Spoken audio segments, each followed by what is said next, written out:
If you've ever been to Hong Kong, you know exactly what I'm talking about. Iced lemon tea. It is sweet, lemony, with that perfect hint of astringency from the famous Ceylon black tea. It's seriously delicious. Some restaurants even have their own secret recipe. Today we are putting a twist on that classic by making a gingerbread iced lemon tea.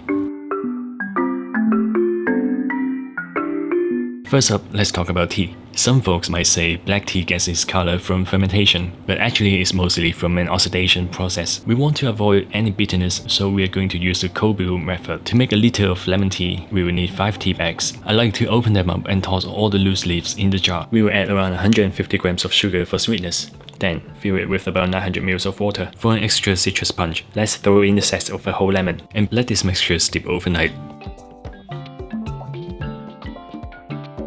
The next day, strain the tea to remove the loose leaves, and pour it into a pressure-safe bottle. Remember, the more sugar you add, the faster fermentation will go, and the faster the pressure will build up inside a bottle. Speak of pressure, square bottles like mine aren't the best for super high pressure.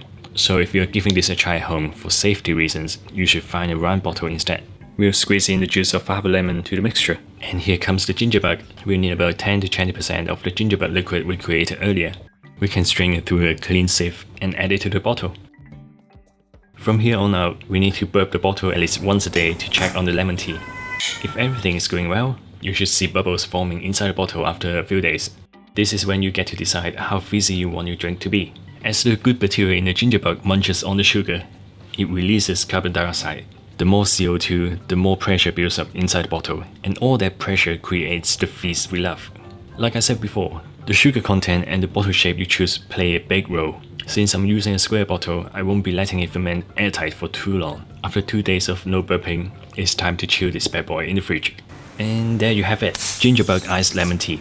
Aside from the expected sweet tea and lemony flavor, the fermentation process gives it a light fizz and actually kicks up the fruitiness quite a bit. Maybe next time I'll try with a little less sugar and see if I can find a round bottle for longer fermentation. Let me know how this recipe turns out for you guys, and I will catch you next time.